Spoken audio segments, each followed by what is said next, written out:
أعوذ بالله من الشيطان الرجيم بسم الله الرحمن الرحيم فقال ربكم ادعوني أستجب لكم آمين يا رب العالمين الحمد لله رب العالمين الرحمن الرحيم مالك يوم الدين إياك نعبد وإياك نستعين اهدنا الصراط المستقيم صراط الذين أنعمت عليهم غير المغضوب عليهم ولا الضالين آمين اللهم اجمع شامل المسلمين والكريستيان والأمة في مدينة دباو وسلم دائما مجتمعنا هذا بالسلم والأمن والتقدم في بلدنا هذا آمين يا رب العالمين ربنا لا تزغ قلوبنا بعد إذ هديتنا وهب لنا من لدنك رحمة إنك أنت الوهاب ربنا إنك أنت الوهاب ربنا آتنا في الدنيا حسنة وفي الآخرة حسنة وقنا عذاب النار وصلى الله على خير خلقه سيدنا محمد وعلى آله وصحبه وسلم سبحان ربك رب العزة عما يصفون وسلام على المرسلين والحمد لله رب العالمين آمين يا رب العالمين.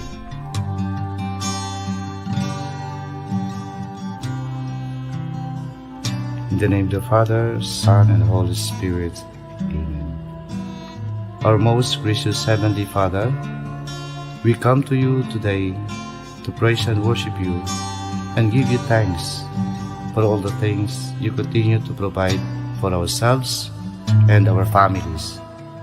Father, we humbly ask for forgiveness for all the times we have offended you, when we forget to acknowledge your presence in the image of our brothers and sisters, and for moments we fail to be good stewards of the blessings you have given us.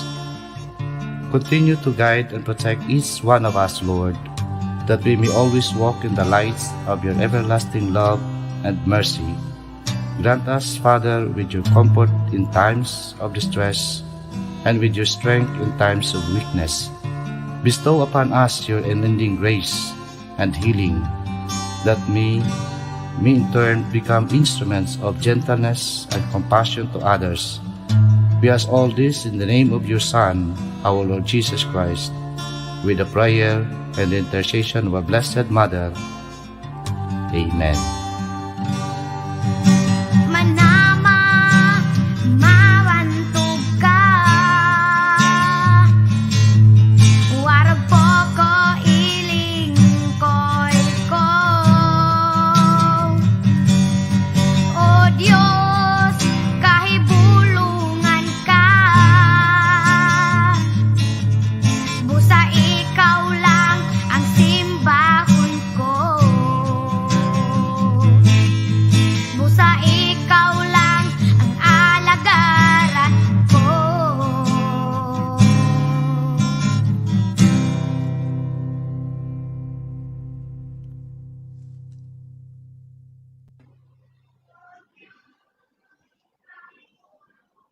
Magandang hapon po sa inyong lahat. Kumusta kayo? Isang maulan na pagbati po mula dito sa Pasig City, sa Central Office ng Department of Education. Maraming salamat po sa mga nag-abang. Simula pa kaninang alas 4 na alam talaga nila na tuwing araw ng Martes, NDEP webinar series ang araw na yan. Pero naintindihan din po natin na marami sa atin ngayon ang merong mga technical issues pagdating sa connection. Tayo po mismo kanina, meron tayong mga troubleshoot sa iba nating mga makakasama sa webinar series na ito. So we understand kung yung ilan po sa inyo will rely na lang po sa recording. Available naman po ito sa ating DepED Learning Management System for our Professional Development, yung PDLMS. So pwede nyong balikan doon, pwedeng ma-access doon ang mga quiz kung inyo pong kailangan ang inyong mga certificate of attendance, and syempre i-review yung mga previous episodes, pwede nyo pong balikan doon. So kumusta po? Kumusta ang huling linggo ng paghahanda natin para sa opening of classes? We understand that some of you, especially our dear teachers, nasa gitna ng pagdiriwang ng National Teachers Month, kayo rin ay abalang-abala para sa final preparations. Lahat naman tayo, pero kayo at the front lines, we understand if you will need to take some time na balikan na lang itong broadcast na to. Meron din kami announcement later to give you enough time to really digest the learning na nakakuha po natin mula dito sa ating NDEP webinar series. Ayan, so again, welcome po. Nandito na po tayo sa ating pang-apat na episode ng ating webinar series. Nakakatuwa ang inyo pong enthusiasm mula sa ating first episode noong September 8, no, na nag-open tayo about the school as a perfect setting for drug prevention. Isa sa mga favorite takeaways ko from Professor Duca, yung sa Pante, Prof. Grace, yung sinabi niya na very strategic yung place ng school for substance use prevention, pero at the same time, we need to be very careful kasi drug prevention can be harmful kung hindi tayo evidence-based. And that's the word that has been repeatedly resounding in all our webinar series episodes.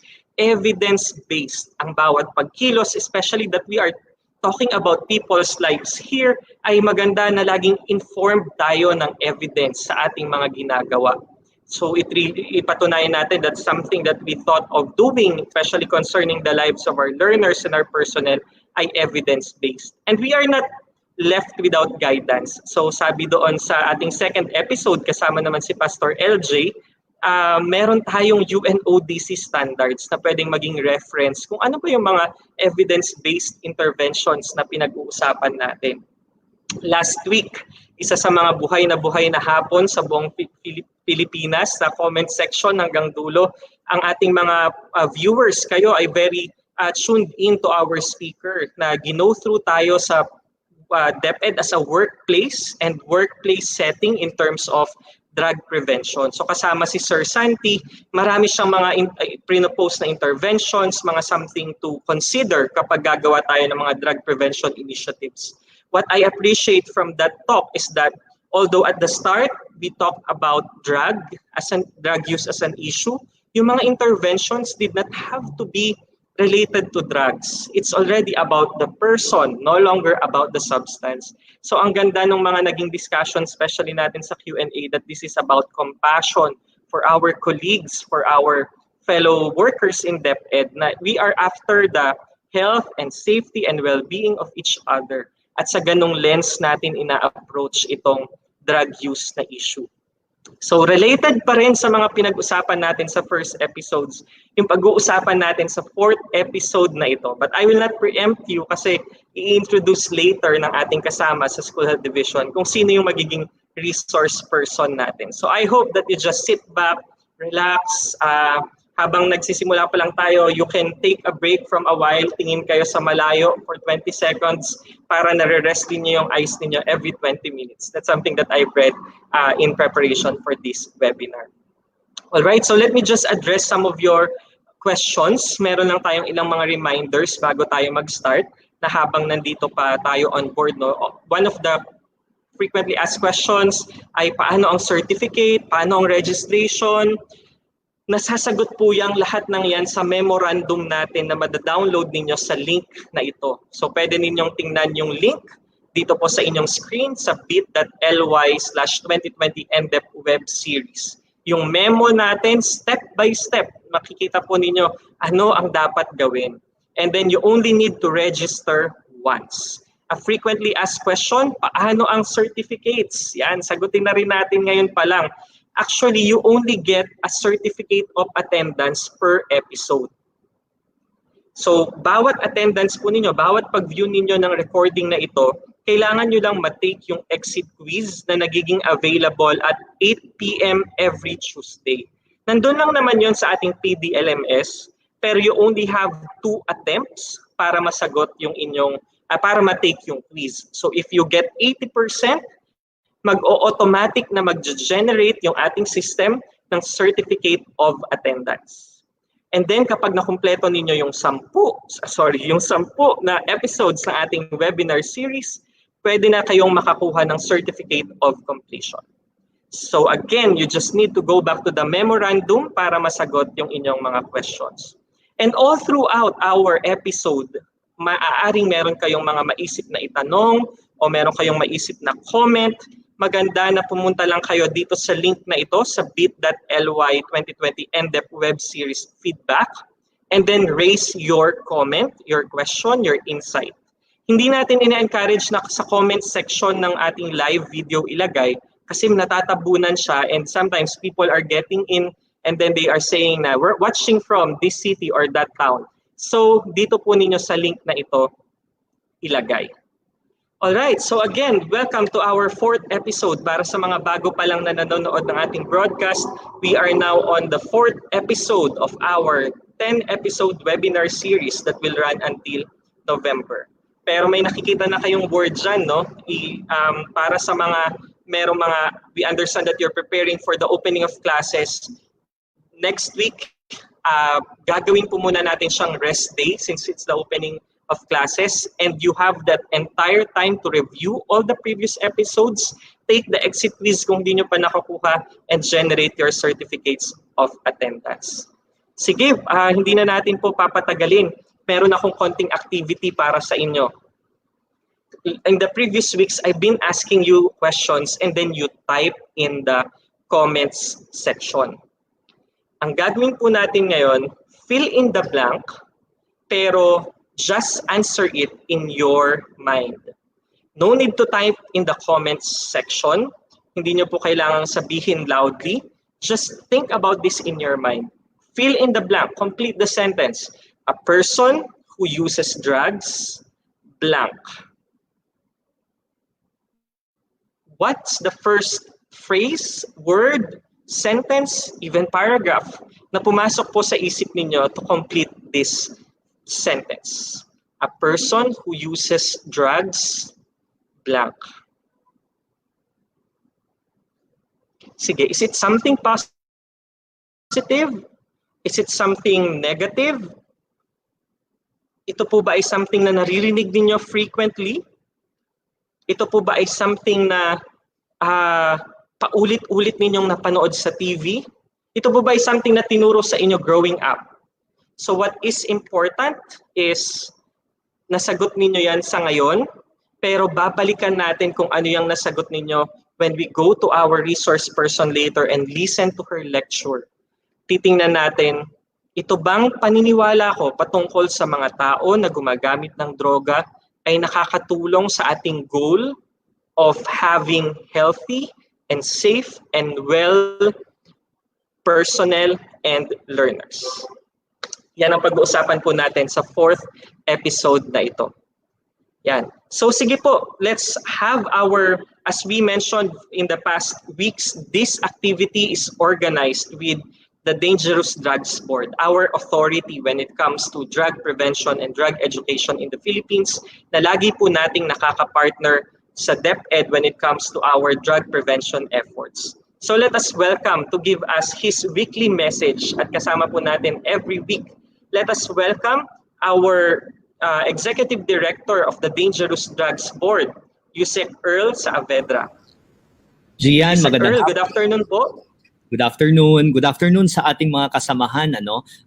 As what was mentioned, ito po yung ating weekly schedule ng webinar series on the National Drug Education Program. Siguro napansin ng ating mga kasamahan online, medyo nagbago po tayo ng lingkod na taga Dangerous Drugs Board sapagkat isasalang po kami sa plenary ng House of Representatives para sa budget deliberation natin for 2021. So, dediretso na po ako sa aking sharing sa linggong ito. Kapag pinapalalim natin ang usapin tungkol sa drug abuse prevention and control, nakikita natin na bawat mamamayan ay may responsibilidad upang palaganapin ang tamang impormasyon at tulungan ang bawat komunidad upang wakasin ang problema sa iligal na droga. Simula nung inilunsad ng kasalukuyang pamahalaan ang pinaigting na anti-drug campaign, dalawang bagay ang nakikita natin na klarong mga layunin. Una, panagutin ang mga durugista at pangalawa, tulungan at pagalingin ang mga nabiktima. Ito po ang sentro ng aking weekly sharing sa inyo ngayon habang dumadako tayo sa pangatlong linggo ng ating NDEP webinar bilang pakikiisan natin sa kagawaran ng edukasyon. Our focus campaign has led to the surrender of more than 1 million drug users. Recognizing that communities are at the center of all our anti-drug efforts, we are employing a community-based approach to treatment and rehabilitation. Bakit po natin ginagawa ito? We believe that the most effective interventions are the ones that emanate from the community, carried out by the community, and for the community. So bawat isa sa atin dapat may sense of ownership tayo when it comes to this effort that we do. Through the establishment of community-based treatment and rehabilitation facilities, we are ensuring that treatment is available and accessible to those who need it the most. We are also improving the quality of treatment as we guarantee that the interventions provided are appropriate to the severity of the substance use disorder or conditions of the persons who use drugs. Sa mga interventions na ating ibinibigay, ipinapasok po natin ang stigma prevention and restoration of hope as part of the recovery process. Bakit po natin ito ginagawa? It is because we consider drug addiction not just as a security concern but also a health issue. Itinuturing po na sakit ang pagkakalulong ng isang tao sa bisyo ng paggamit ng iligal na droga. Nakakatuwa sapagkat ang usapin na ito kasama ng ating kaibigan at magaling na resource speaker na si Dr. Clara Fuderanan ng Department of Health ay magkakaroon ng malinaw na pangunawa sa hanay ng ating mga nakikinig patungkol sa mahalagang topic na ito. Remember this, encapsulating drug prevention and drug treatment as everyone's concern gives us the realization that we must keep on doing things right with urgency. Acknowledging the fact that we do not have forever to make things happen, we do what we can now. Ngayon po, in one common cause, we show that we are firm in our resolve to combat the challenges that hamper the progress of our country. We thank most of you for staying true to your duty to keep each and more progressive environment to live in. Let us always put to heart this renewed pledge as anti-drug advocates. Ngayon, para po sa ating virtual engagement na may papremyo, kasi pangalawang linggo ko na po ginagawa ito, inaanyayahan ko muli ang ating mga participants ng webinar ngayong linggo para tumungo sa Facebook page ng Dangerous Drugs Board.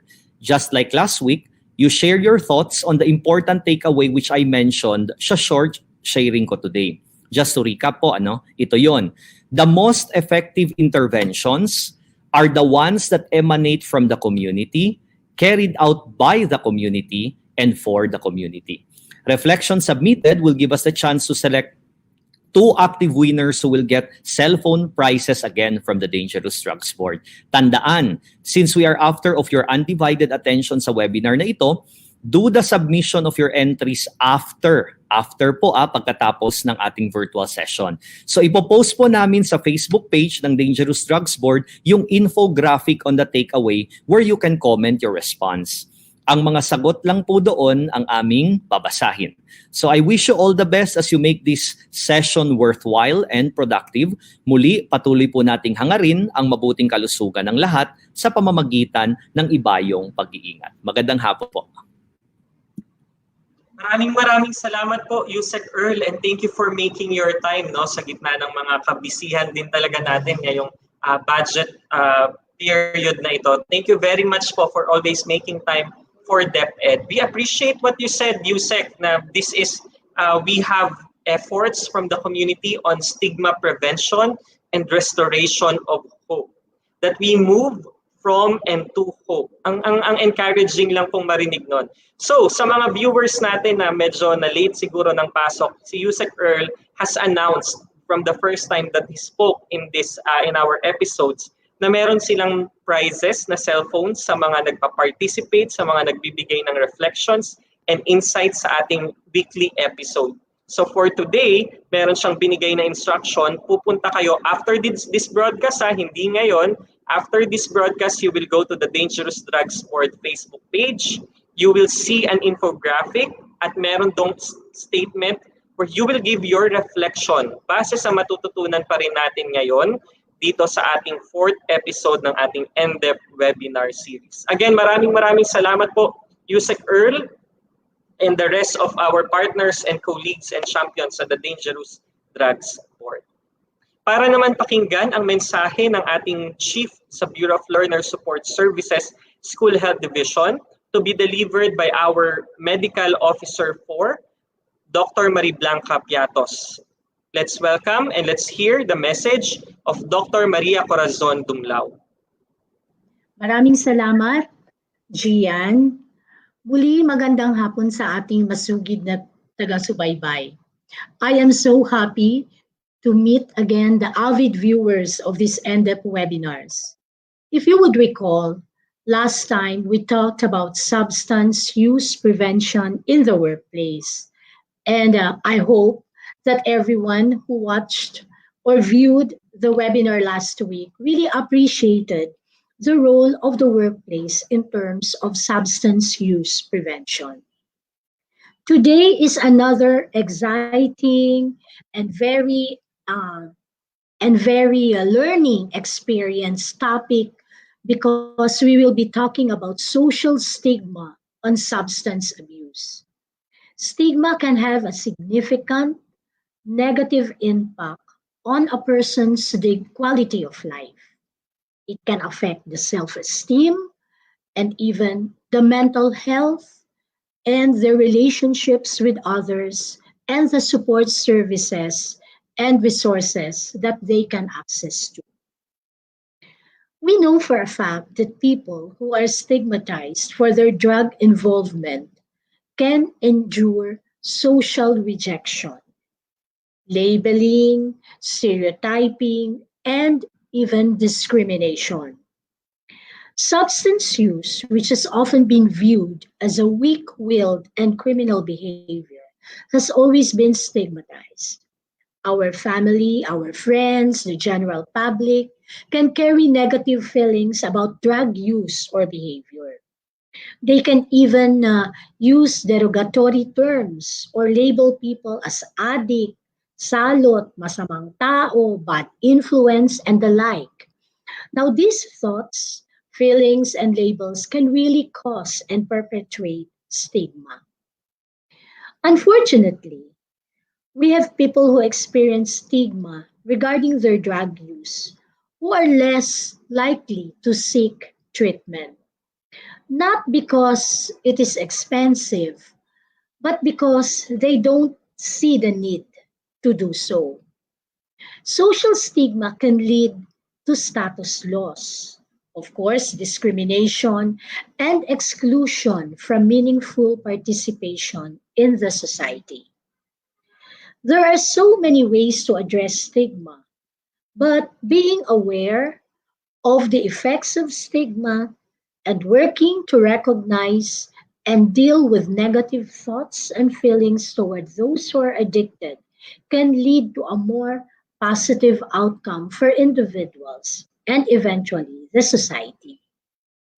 For today's webinar, we would like to understand the possible effects of stigma related to addiction and to know some strategies of counteracting the word stigma. Today also, we have another great speaker, an authority in her own right, with extensive knowledge and experience, who will discuss comprehensively the topic about stigma. She has been an active and supportive, partner of the Department of Education. So friends, let's make this afternoon a fruitful, productive, and a happy engagement with all of us. Again, magandang hapon po sa ating lahat. Thank you. Thank you very much, Dr. Marie Blanca Piatos, for delivering the message of our Chief, Dr. Maria Corazon Dumlao. Ang ganda ng mga sinabi sa atin ni Dr. Dumlao through the message delivered by Dr. Piatos na this is really about relationships with people. So it might be extra challenging how to understand paano ba itong mga stigma na ito, pero we have an expert later guiding us through the process at mas maintindihan natin yung mga concepts na makakatulong pa sa ating drug prevention initiatives. So again, thank you very much po, Dr. Piatos, for that message. So katulad ng ginagawa natin every week, isinisituate natin yung ating NDEP webinar series sa bigger program ng Department of Education na National Drug Education Program or NDEP. At ang NDEP ay bahagi naman ng mas malaki pang umbrella ng ating Oplan Kalusugan sa Department of Education or OK sa DepED, ang convergence ng iba-ibang mga health and nutrition programs and initiatives. So ang inyong tanong, saan ba pumapasok itong NDEP webinar series? Meron pa bang ibang mga ginagawa ang DepED patungkol sa drug education and drug prevention?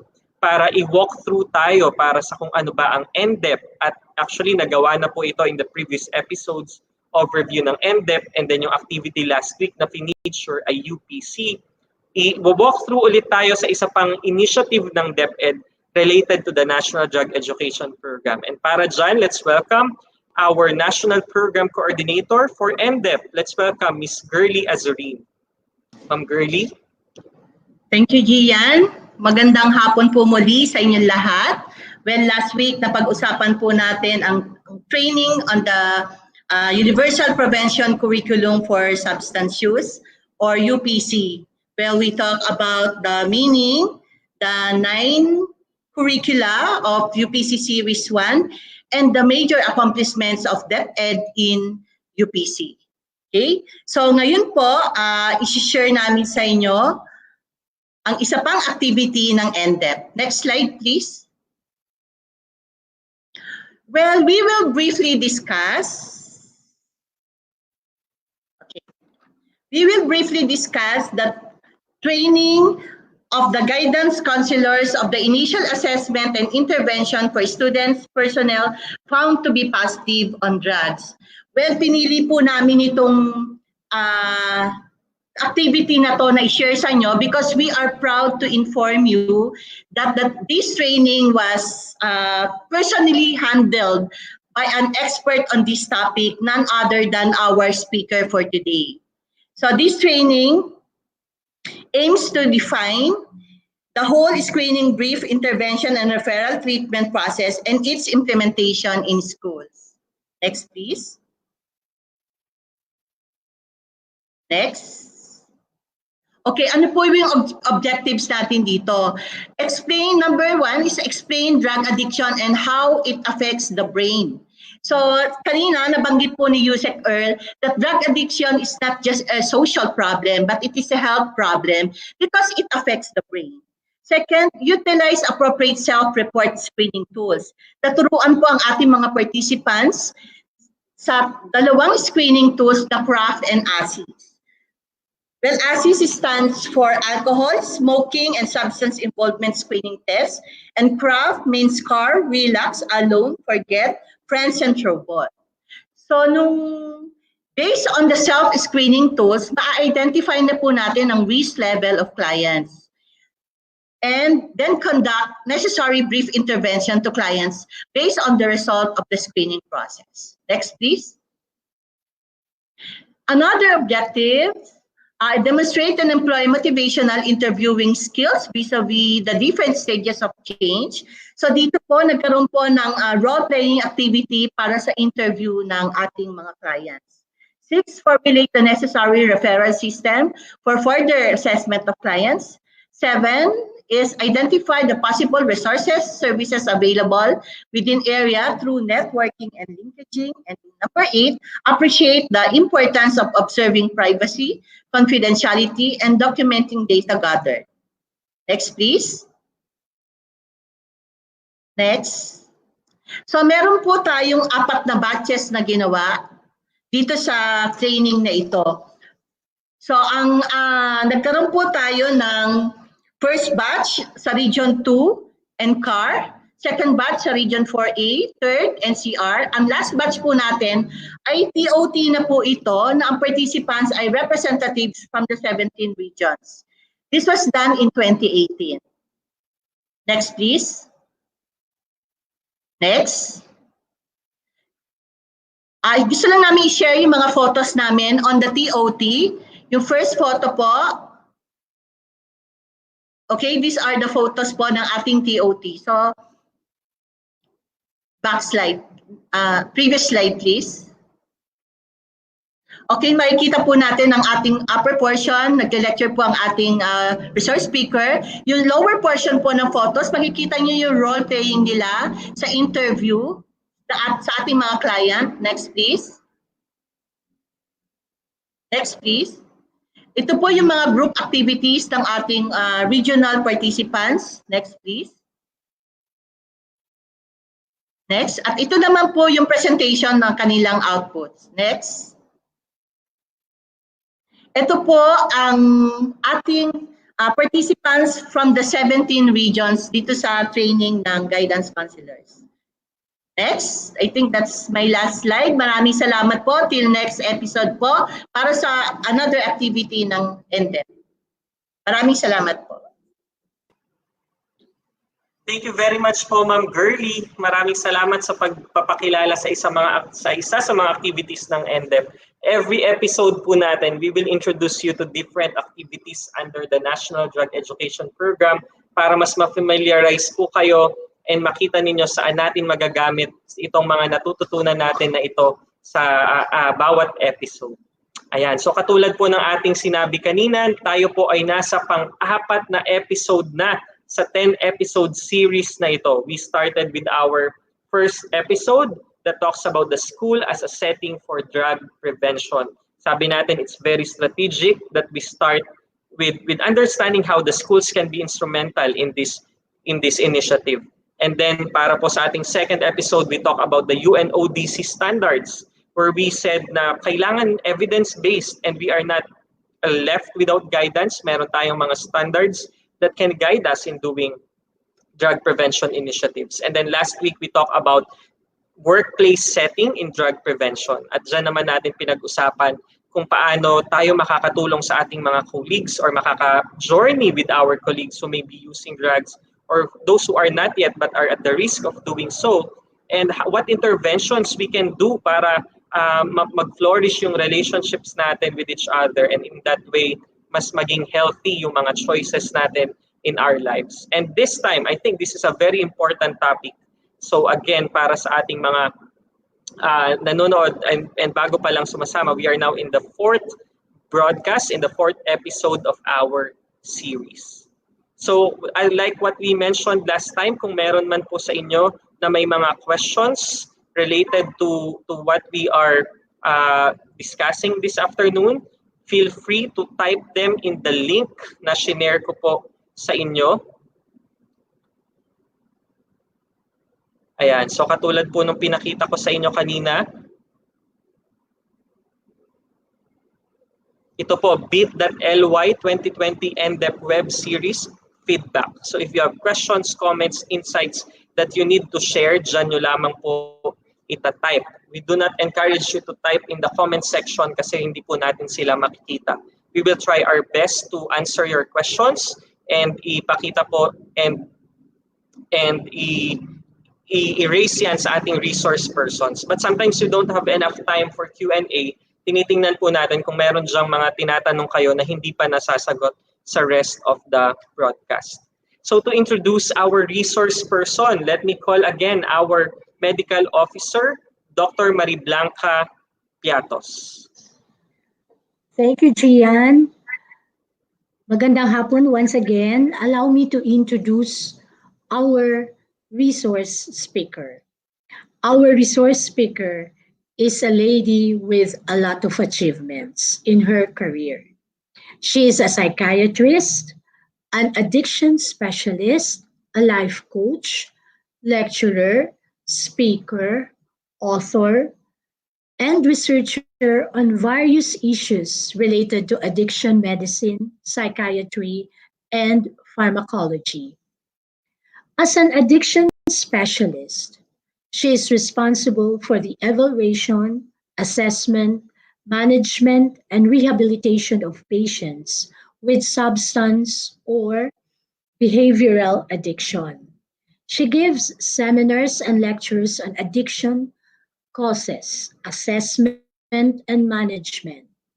She also attends court hearings as an expert witness in drug cases.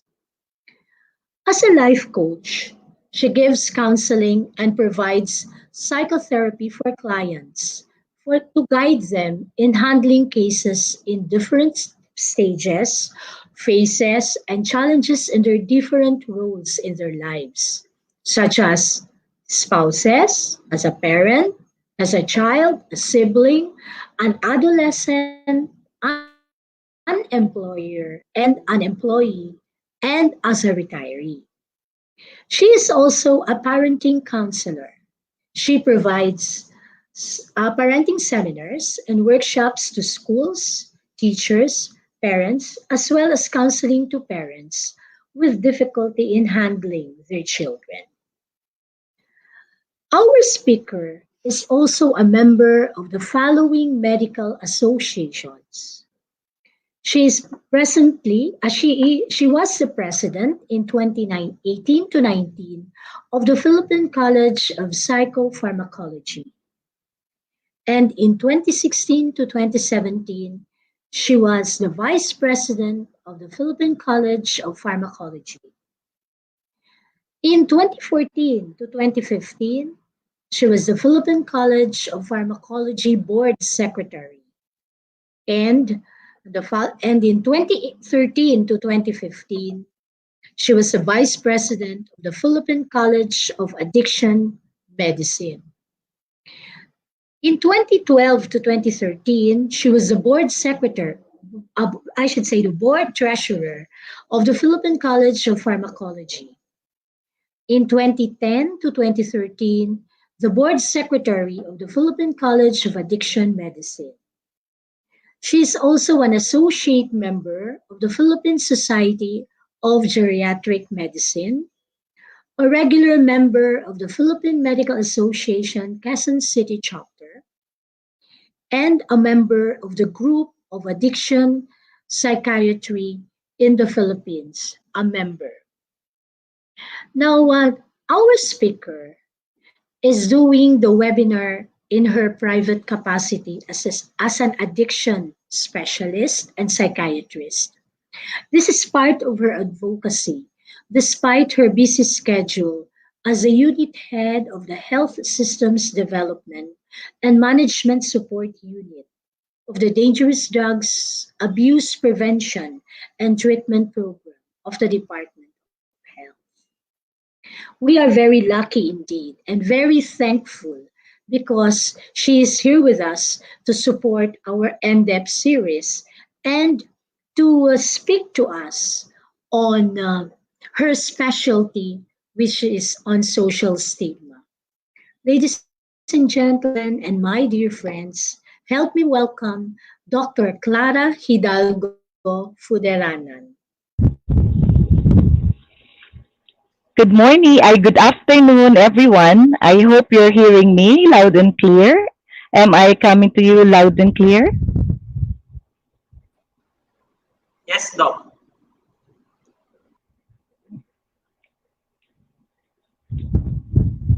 Jayan, can you hear me? Yes, Doc, we can hear you. Yeah, good afternoon, everyone. I'm happy to be here and to discuss on a very, very exciting topic with regards to substance use disorder. I will be talking about social stigma and addiction. Oh my, shaming the persons who use drugs. Next slide, please. So, what is stigma?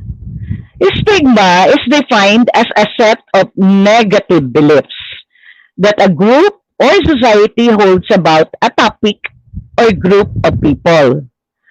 So, underline the negative beliefs and also on a topic or group of people.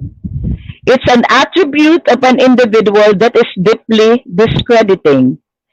It's a severe social disapproval of personal characteristics or beliefs that are against cultural norms. And stigma daw occurs when elements of labeling, separation, stereotyping, status loss, and discrimination occur together in a power situation that allows them. Next slide, please. Actually, there are twofold impact of stigma. We are going to talk about stigma on addiction. Its twofold impact is public stigma and self-stigma. What is public stigma? Actually, public stigma is also known as the social stigma, wherein it is the reaction that the general population has to people with substance use problem. Ito po ang reaksyon ng ibang tao sa isang taong nagkakaroon ng problema sa paggamit ng droga. Next slide, please.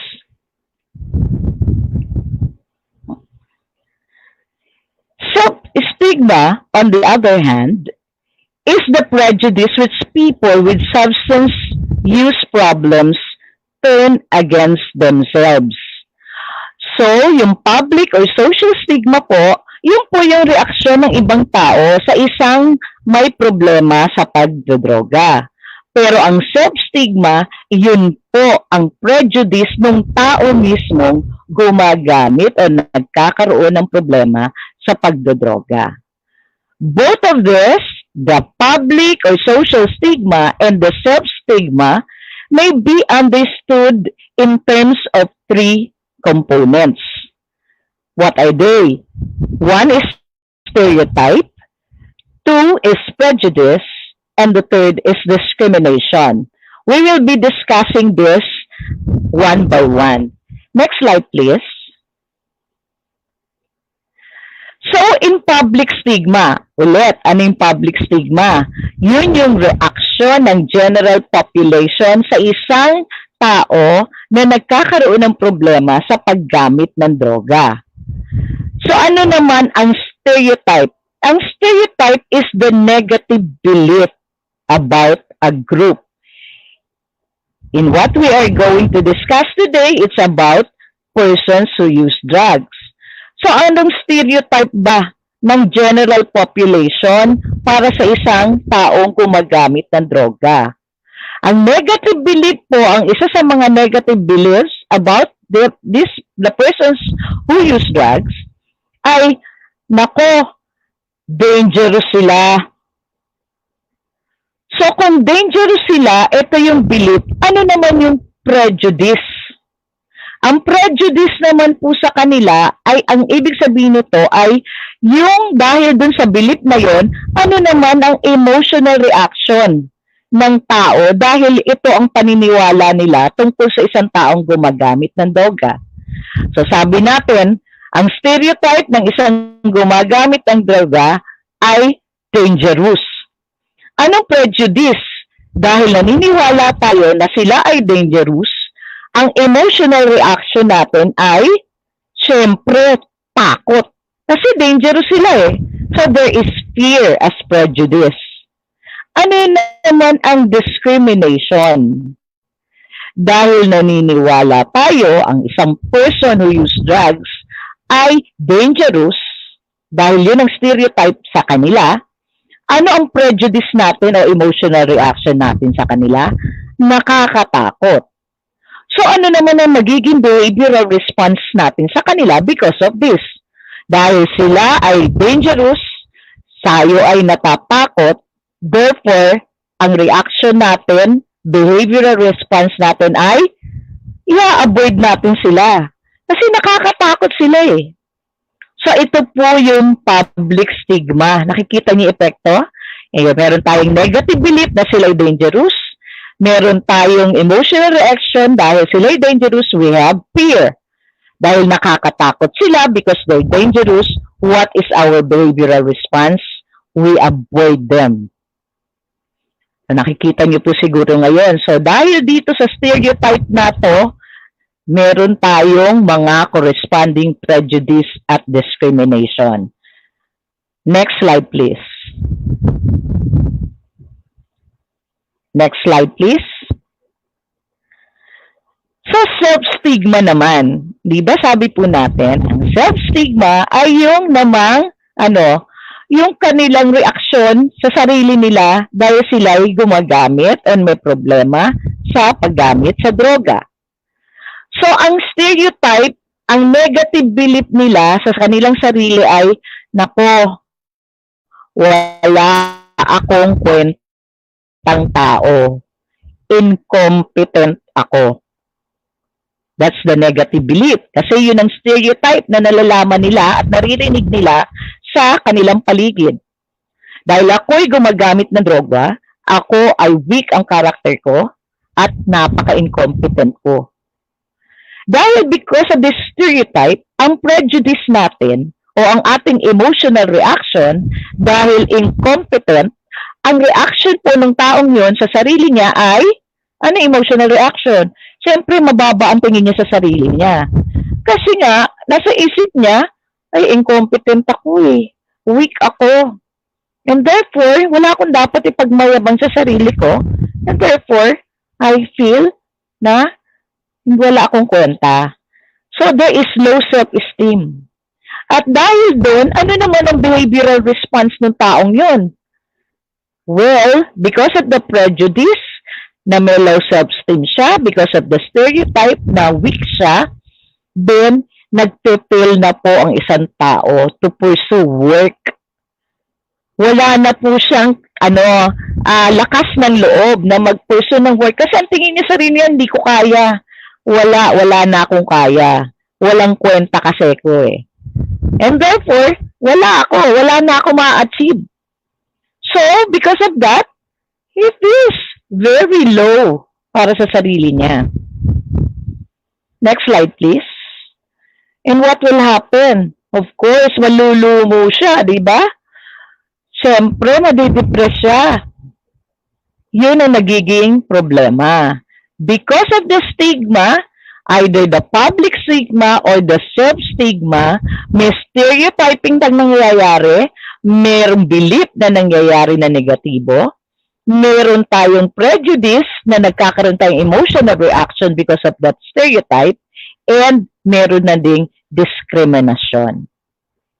Next slide, please. So how do we promote stigma on addiction? For people with SUD or substance use disorder, sorry for that, wala yung an, stigma may stem from antiquated and inaccurate beliefs that addiction is a moral failing. Sabi nila, dahil may belief noong araw na kapag ikaw ay na-involved sa addiction o sa droga, no, ikaw ay masama. Okay? May moral failing ka. May character weakness ka. Instead of what we know it to be, that actually substance use disorder or drug dependency is a chronic treatable disease from which patients can actually recover from. At kapag naka-recover sila, they can continue to lead healthy lives. Next slide, please. Addiction, identity, and morality. Presumably, addiction and drug use are more likely to be seen as morally bad when the period or the person who used drugs appears capable of having done otherwise, as opposed to being forced by external pressures such as poverty. Kung ang pinag-iisipan natin na ang addiction o yung pagkakalulong sa isang droga ay dahil masama ang isang tao o dahil ginusto niya yan eh. Okay? Magkakaroon talaga tayong ng negative, no, na reaksyon sa isang tao na nai-involve po sa isang problema sa droga. The weakness of will model holds that addiction is blameworthy matter na dapat lang silang sisihin kasi ginusto nila yon. Okay? Actually, the brain disease model saying that substance use disorder is a brain disease, it holds that addiction entails a relatively faultless loss of agency. Insofar as P-Woods becoming addicted to drugs may lead to a perception na sila ay nagbabago, different person sila. How many times have you heard of people describing somebody who is very near to them, who is close to them, and sinasabing, naku, hindi ko na siya kilala. Iba na siya, ibang tao na siya, kakaiba na siya. At pag tinanong mo kung bakit, anong sasabihin niya? Gumanda ba siya? Gumaling ba siya? Naging productive ba siya? Hindi. Ang sasabihin nun ay, kasi dati doktora, tahimik yan. Dati doktora, nagtatrabaho yan ng maayos. Dati doktora, may respeto yan.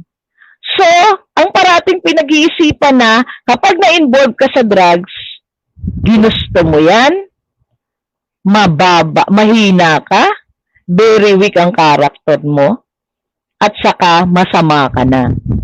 These are the things that we try to stereotype persons who use drugs. Next slide, please. And therefore, it becomes the blame game. Puro blaming na lang. Blame mo siya kasi addict siya. Next slide, please. In fact, psychology and addiction, viewing addiction as a chronic condition may also suggest something continuous and persistent. Other studies found, actually, that when participants were given biogenetic explanation, ibig sabihin, dahil nasa genes na yan, or endorse it as a brain disease, explanation as causal, individuals with substance use problems ay piniperceive as dangerous, having lack of self-control, unpredictable, and deemed less responsible for their action. So makikita po natin, kung in-explain naman natin na isa'y nasa genes yan, namama na yan, o kaya it's a brain disease, hindi niya kontrolado kung ano nang ginagawa niya. Nako, edi ibig sabihin talagang dangerous siya. So be careful, no? Sasabihin niyo siguro, what happens then? Ano nang gagawin ko? Pag in-explain ko sa kanya na ginusto niya yan, mali. Pag in-explain ko na brain disease yan, mayroon pa rin problema. So these perceptions have far-reaching consequences for stigma and identity insofar as they relate to our assessments of the value of others.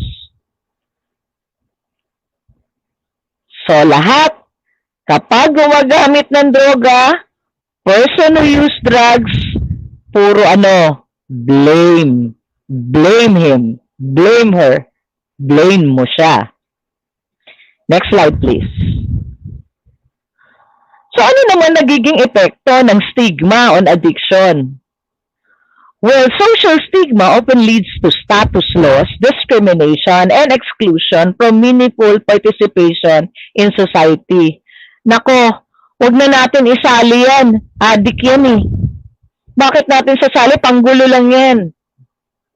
Nako, dati naggumamit yan. Baka mamaya bumalik na naman yan sa pagdodroga niya. Nako, wag na natin isali yan. And stigma can interfere with effective treatment. Why? A person who sees that addiction is stigmatized may feel shame and be reluctant to seek treatment. Kasi nahihiya siya eh.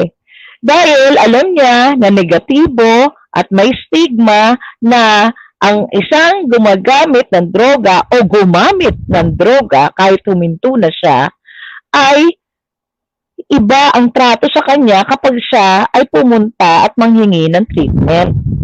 Mababa ang tingin sa kanya bigla. Social supports for recovery may not be adequate in a community that stigmatizes addiction. For example, sa isang local government unit na hindi nagsusuporta sa isang tao na nalulong sa droga, hindi po niya gagawing priority ang programa for our persons who use drugs. Kasi ang usual na naririnig mo sa kanila ay, ba't ko pag-aaksaya ng budget ko yan? Eh, ginusto niya yan eh. Ba't ko pag-aaksaya ng budget ko yan? Eh, babalik rin niya sa pagdodroga. Huwag na yan. Ibang project na lang. Gawa na lang tayo ng project for diabetics. Marami pa tayong matutulungan, hindi mapuputulan ng paa. Okay. Wag na lang tayong gumawa ng mga projects for substance for persons who use drugs. Ang gawin na lang natin, budget para sa mga hypertensive. Dami tayong matutuwa sa atin yan. You see, if a local government executive does not support programs for substance for persons who use drugs, then lalo pong walang treatment that would be available for them. Also, an effect of stigma would be to discourage them from adopting healthy behaviors kasi masama na nga ang tingin sa kanila, very low self-esteem na rin ang tingin nila sa sarili nila. Therefore, what is there for them to live a healthy life or adopt healthy behavior? And therefore, stigma negatively affects recovery rates.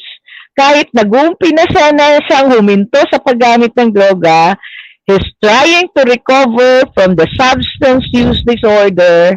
Kung naman nararamdaman niya and the society or the population does not look at him as somebody who could still come out from the problem and still heal and lead productive life without drugs, then bakit pa siya magpupursige? Another thing is the stress of hiding a substance use disorder, either out of shame dahil nahihiya siya, hindi na lang siya magsasabi na kailangan niya ng tulong, or to avoid stigmatizing responses from others can cause other medical and social problems.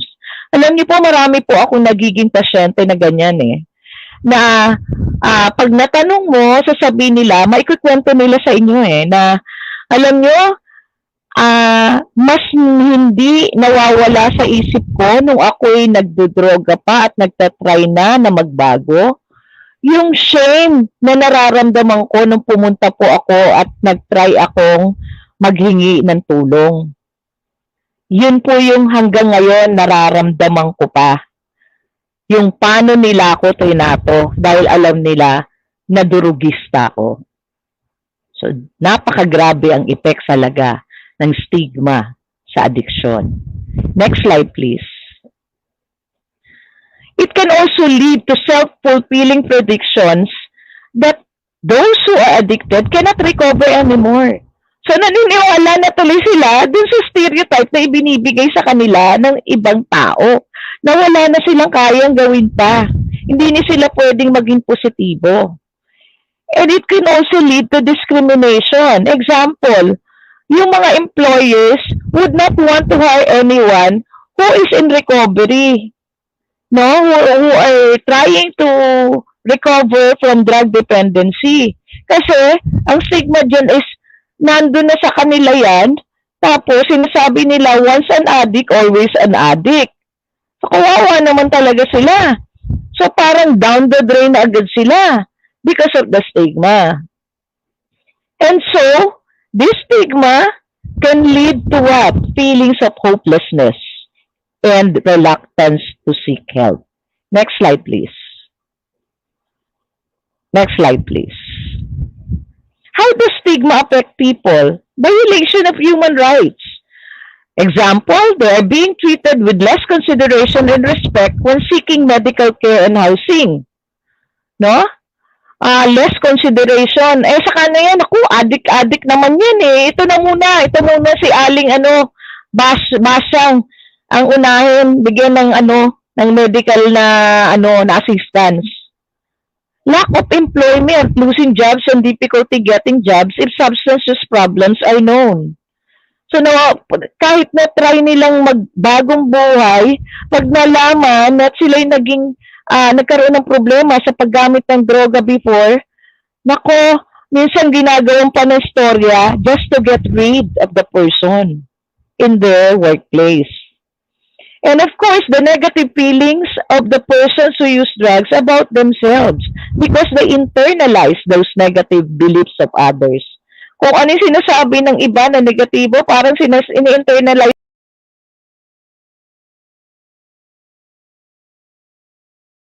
na nila. And there are an effect also would be avoiding services. Bakit? Natatak nga sila uh, loneliness, there's those feeling of isolation and shame. And therefore, anong gagawin nila? Droga uli para mawala itong pakiramdam na ito at makalimot sila. And it becomes a vicious cycle. Next slide, please. So, are there strategies for changing the public stigma on addiction? Pwede pa ba nating mapalitan ito? Paano? Ano mga strategies? These are evidence strategies for public stigma. They are grouped into 3 approaches. 1 is protesta. 2 is education. At pangatlo po ay contact. Let's go through them one by one. What is a protest? So groups protest inaccurate and hostile representation of addiction as a way to challenge the stigmas they represent. So mga protesta, no? Pinoprotesta nila yung stigma na kinakabit nila sa isang taong nagkakaroon ng problema sa droga. Remember, a protest is always being heard of, no? Recently, meron pong protest sa mga NBA players. Nakikita niyo yung kanilang mga jerseys. Iba na, imbis na pangalan nila yung nasa likod, ano nakalagay? Black Lives Matter. Di po ba? That's one form of protest. Kasi may stigma sila for black daw. So, this protest, these efforts can send 2 messages actually. Protest to the media and tell them to stop reporting inaccurate representation of addiction. Tulad ng pag-represent nila sa media ng isang tao na nagnalulong sa droga ay ano? Okay? Mabaho, madumi, okay, payat, mahirap, gulo-gulo ang buhok, walang trabaho. So, yun ang pinarepresent nila. Wherein, hindi po totoo yan. Hindi lahat po na nagkaroon ng problema sa droga ay mabaho, ay walang trabaho, ay mahirap. Hindi po lahat. At to the public to stop believing negative views about addiction. So, protestahan naman po natin yung mga stigma na ikinakabit sa kanila. Next slide, please. Education, wherein kayo po sa DepED ay malaki ang pwede niyo pong maging role dito. Education. Education provides information so that the public can make more informed decisions about substance use problems. The strategic provisions of information about substance use problem seems to lessen the negative stereotypes associated with addiction, and participation in education programs led to improved attitude about persons with these problems. You have to highlight the reasons why people develop problems with substance use. Bakit nga ba sila nagkakaroon ng problema sa paggamit ng droga? Paano ba silang naging ganito? Ano ba yung mga causes nito? Address media biases and inaccuracies and portray people with substance use problem as human beings. Hindi yung pag nag-portray tayo or pag nag-educate tayo ng mga bata regarding persons who use drugs, puro negatibo. Alam naman natin na pangit na magkaroon ng problema sa substance use disorder as a substance use, pero huwag po nating isama sa pag-educate natin sa mga bata na ang mga taong ito ay nagkaroon ng gantong problema dahil sa mga nangyari sa kanilang buhay. Dahil sa mga sitwasyon sa buhay nila na pinagdaanan nila. Dahil sa mga bagay-bagay na kung tutuusin ay kung nangyari sa'yo, hindi mo rin kakayaning sagutin na pwede kong papaglabanan yan. Kaya kong mapaglabanan yan. Because if you were in that situation, baka po kayo rin mas masahol po ang maging reaksyon ninyo. So parati when we educate people, you don't just say ang pangit tungkol sa isang mga tao na nagkaroon ng problema sa droga. but let them know, educate them on the causes, on the effect, on the empathy that we need to show them to be able to let them what? Be more supportive, be more caring for them, and be more patient with them so that they will be able to learn how to empathize with them and become positive, no, vectors or positive way become positive, have a positive effect on the lives of people close to them or people they know who might be having some problem with drug use. Next slide, please. Contact. Ano ba yung contact? Stigma is further diminished when members of the general public meet persons with substance use problems. Okay? Show the positive ways of people with substance use problems rather than the negative. Example, ways in which individuals contribute to society. So, ipakita rin po natin sa kanila at i-highlight po natin lalo yung mga tao na nagkaroon ng problema sa droga and yet nakarecover. Ito po yung mga mas i-highlight natin. Huwag yung mga nalugmok sa droga at yung mga pangit na nangyari lang sa kanila. Yun lang ang i-highlight. I-highlight po natin lalo yung mga tao na nabigyan ng tulong agad and therefore nag-prevent na mag-worsen their situation or tinulungan at naka-recover at able to live healthy and productive lives again. Next, please. So let us break the chain of stigma of drug addiction. Next, please. And how do we do that?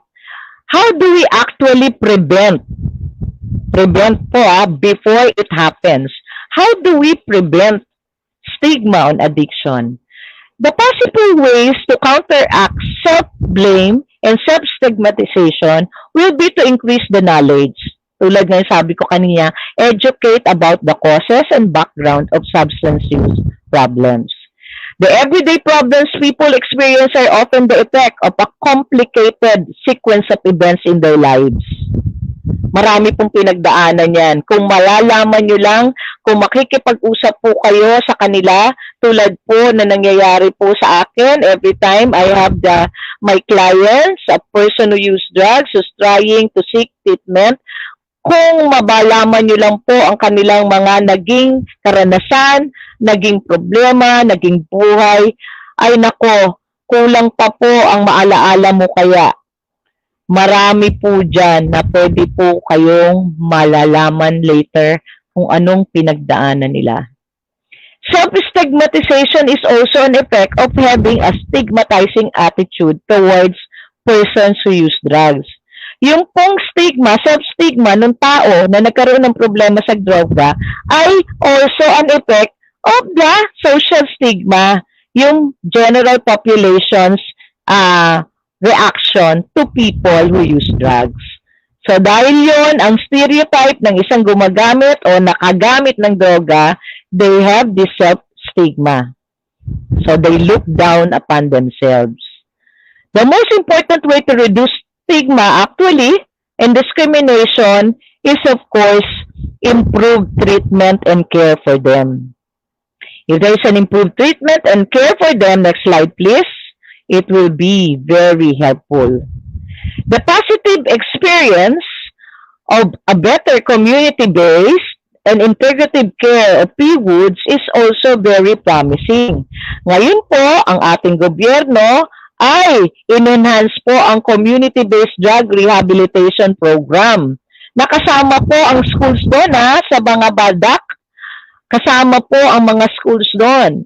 When they are identified early, given treatment and given opportunities to develop and to live according to their functional and intellectual and social capacities, actually, yung quality of life improves enormously and they slowly become accepted and reintegrated in society in a much more humane way.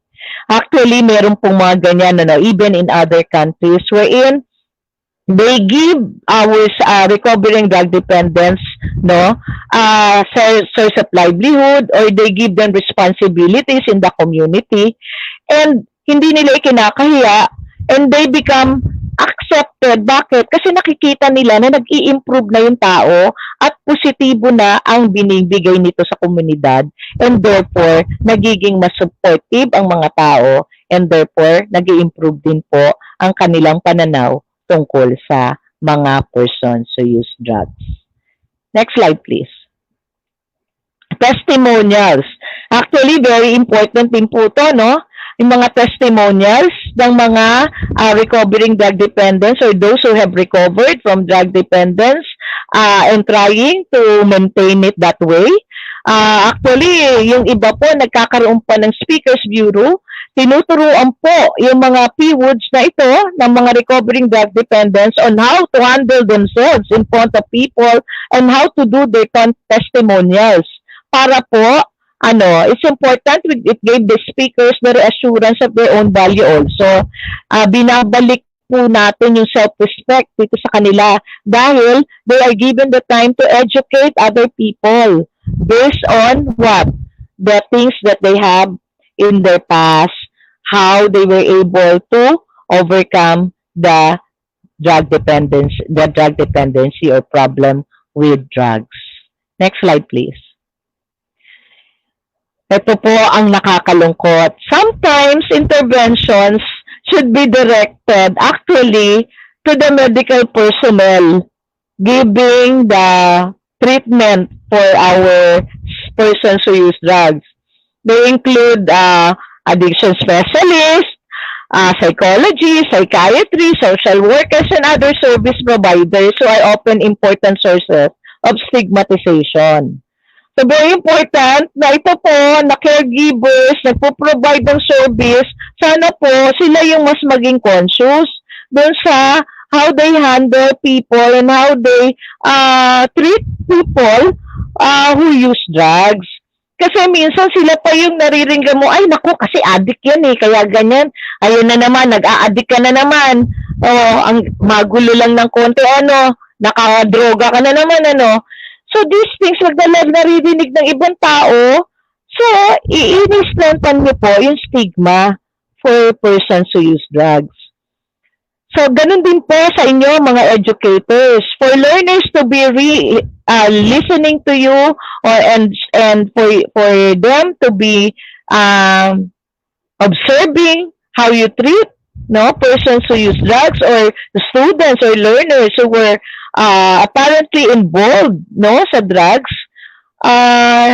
Be very careful po, because you might be agents of stigma for them.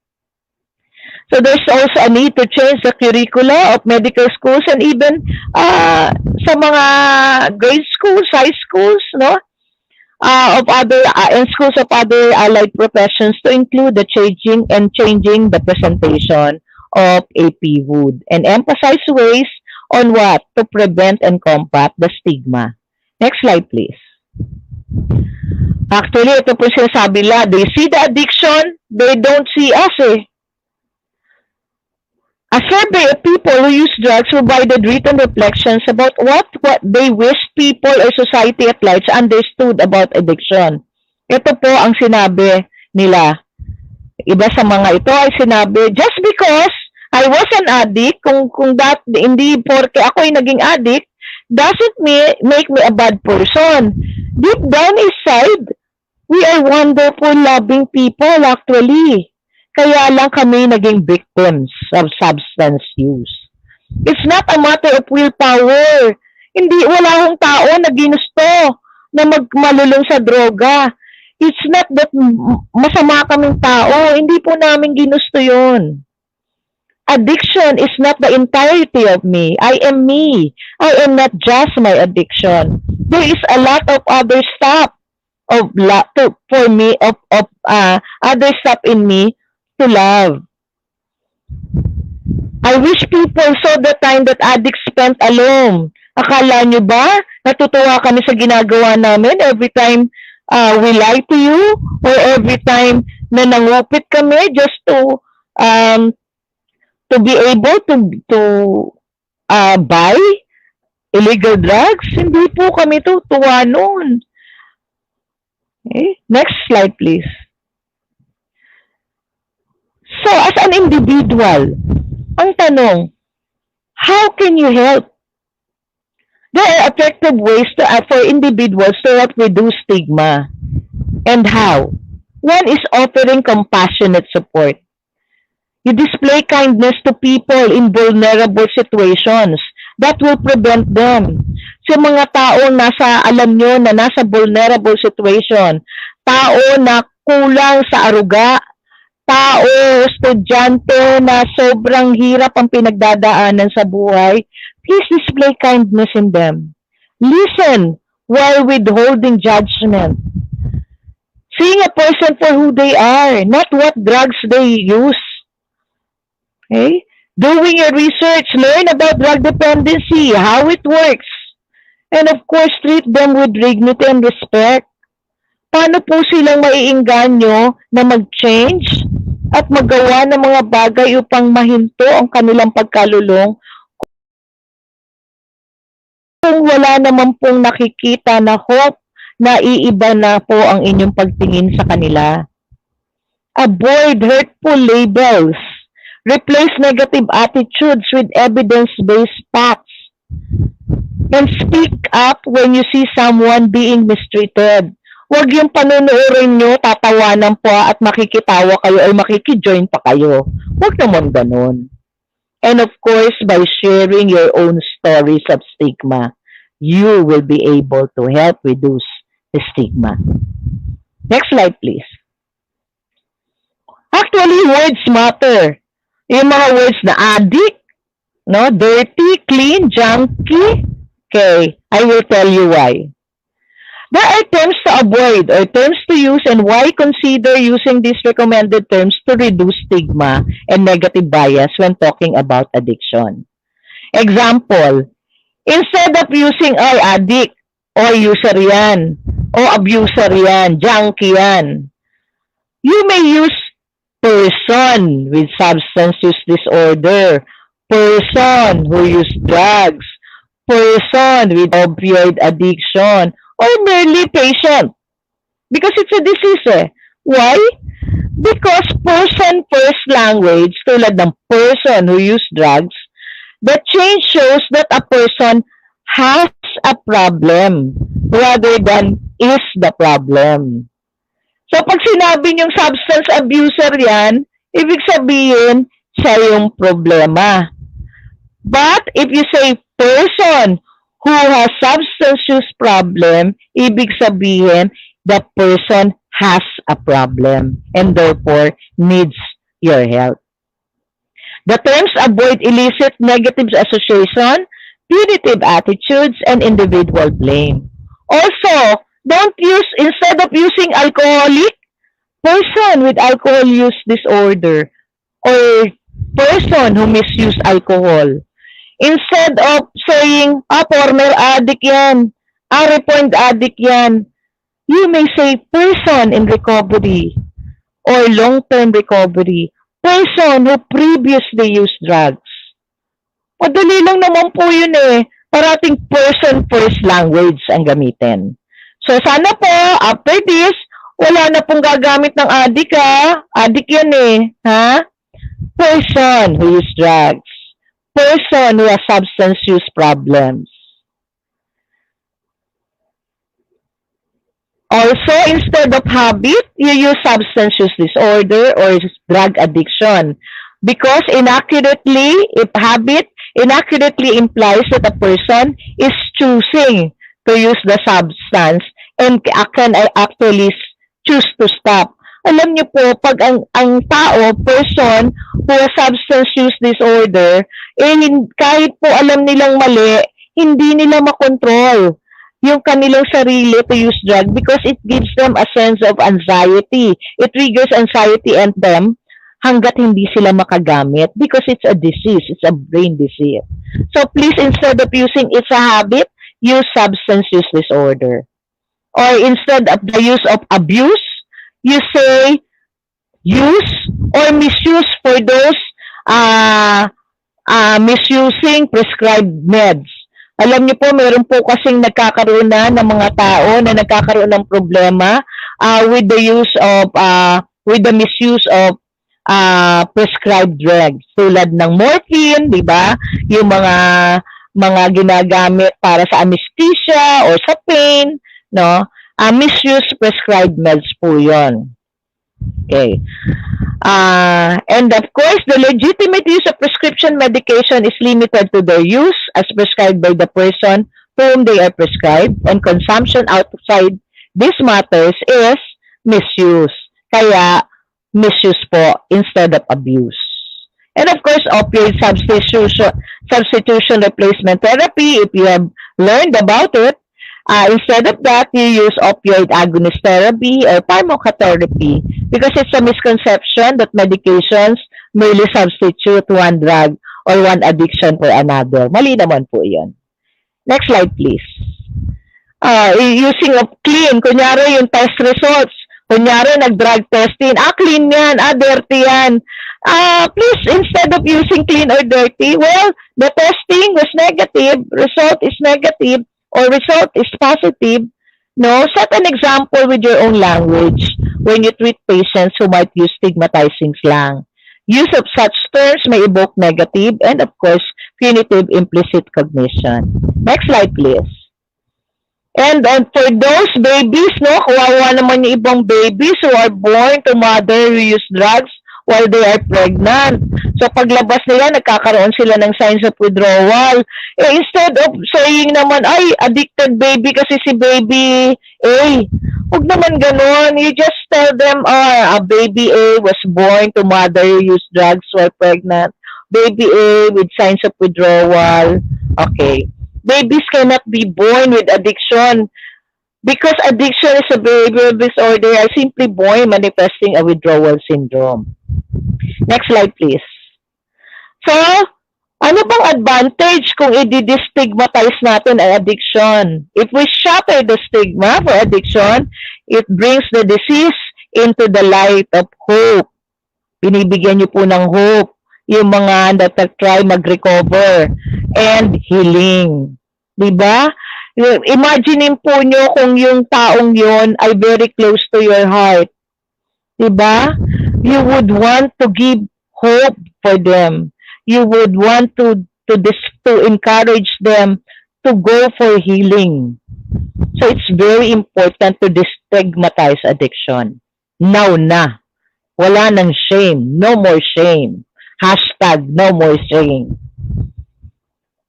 It's time to break the stigma of addiction. Stigma is not just about hurting someone's feelings, Stigma is about prejudice. It's about discrimination. And of course, violating a person's human rights. Sabi nga, don't judge me by my past. I don't live there anymore. I hope I was able to motivate you to stop the stigma on addiction. Magandang hapon po sa inyong lahat.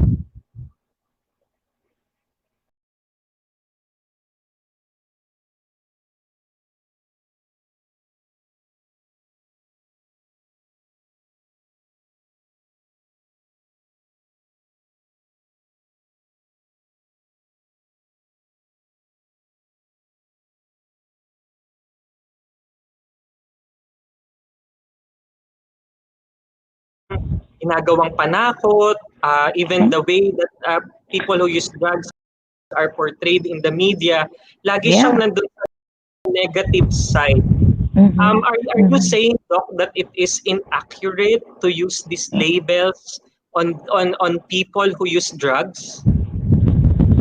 Yes, actually, we are kasi emphasizing on the negative. We should stop doing that. We should start emphasizing on what they can do after that stint in their lives. That there's still hope for them to recover. That there should be healing. Hindi porking nandun na sila, puro negative na lang ang dapat na maiportray sa kanila. Kaya yung self-esteem nila, lalo nating dinidiinan. Lalo natin silang binibigyan ng rason para mag-draw ka uli.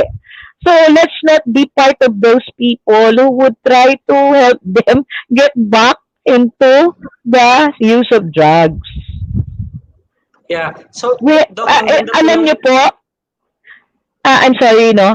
Alam niyo po, hindi ko po sinasabi na dapat maganda portrayal natin sa isang gumagamit o nagkakaroon ng problema sa droga. Muli naman po yun.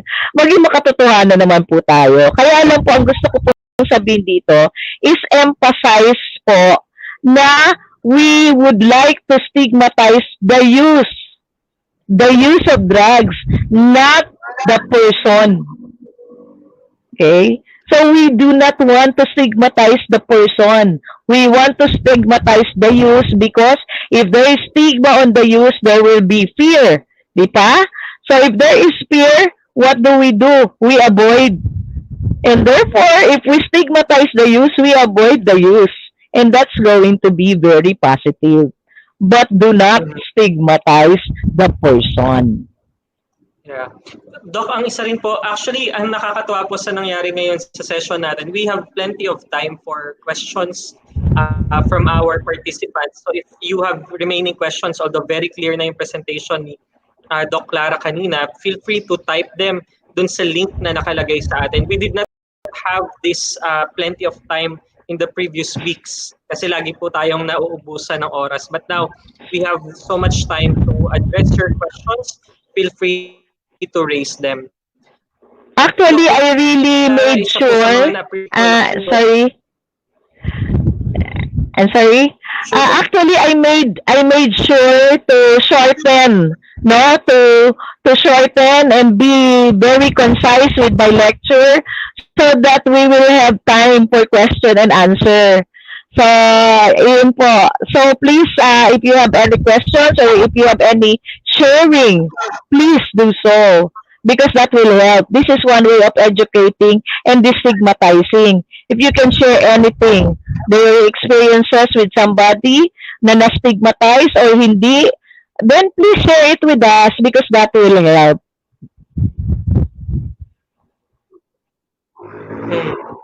Opo. Doc Clara, maganda po yung isa nyong shinare kanina na quote na actually different quotes from people who use drugs. And we have this tendency to really focus on the addiction. Tapos nakakalimutan ng i-focus yung person. What you have repeatedly emphasized throughout your talk is we should be careful not to box people into the labels we assign to them. Kasi they are people pa rin eh. They have stories. Yung sinasabi nyo po na minsan it's surprising for some people pag nalaman na they use drugs. So surprise sila kasi they have these mindsets nga na okay naman siya pero nagda-drugs pala siya. I mean, kasi dahil nga po dun sa negative connotation, no? Dahil po ang marami sa viewers po natin ay mga teachers and sometimes we have this attempt to prevent our young people from using drugs. Ginagawang example yung mga gumagamit po ng drugs and they are put in a negative light. In doing that, reinforces the stigma and that's something that we as educators in DepED should rethink kung yun ba yung approach. So, any suggestions? Yes, thank you very much.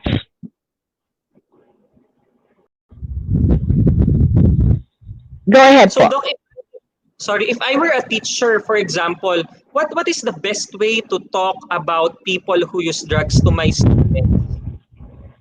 Okay, the best way will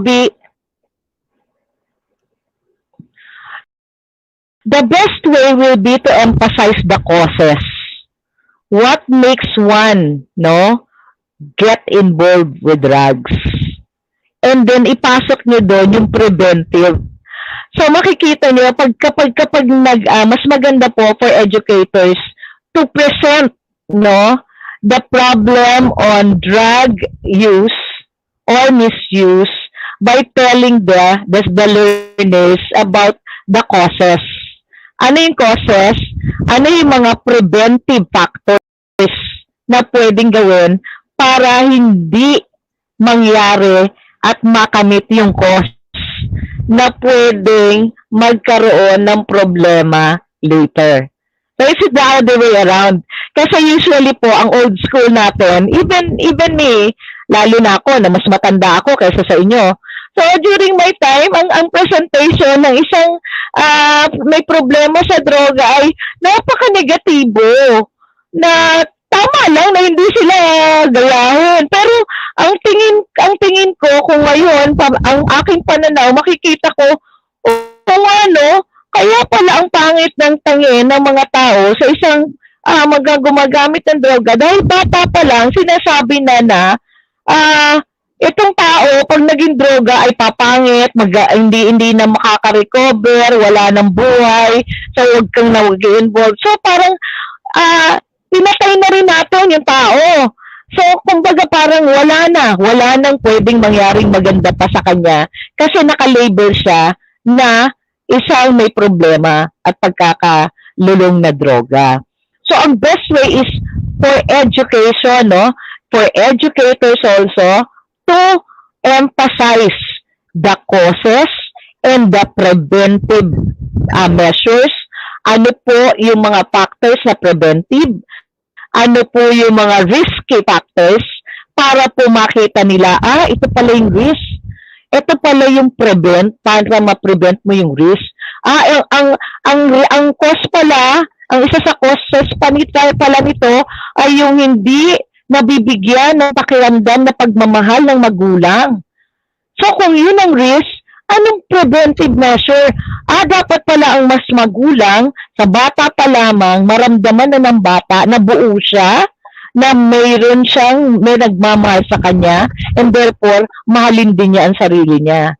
So without even talking about substance use, you get that feeling that the learner should think about ano ang pe-prevent ko na mangyari, ano ang gagawin ko para mas maprebentan ko yung mangyari, para hindi ako makarating dun sa may problema na.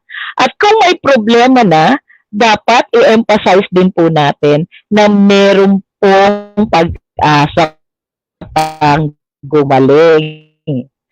Okay? Meron pa pong pag-asang gumaling at meron pa rin pong magagawa ang mga tao sa paligid niya upang mabigyan ng pag-asa na para po siya ay gumaling. Ayan. Dok, meron po ditong isang participant na nag-share kasi in-encourage na po sila to share their stories of stigma. Would you mind if I read this, Dok? Hindi na siguro natin papangalanan. Sabi niya po dito, alam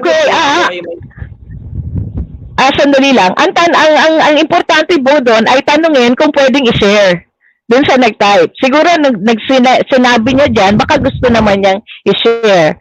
So, i-share po natin without telling any names. Okay po. Yes po. Opo. Sinasabi niya po dito na may sharing po ako about this, kahit medyo personal, gusto ko pong i-share kay Doktora. Nakalagay naman po sa form natin, Doc, that if they share, we will read this. And at least for this particular sharing, we are not mentioning the name. Sa una po, nung nalaman niya na meron siyang kapamilya na naging biktima ng droga, ang katotohanan po, napahiya ako kasi teacher ako.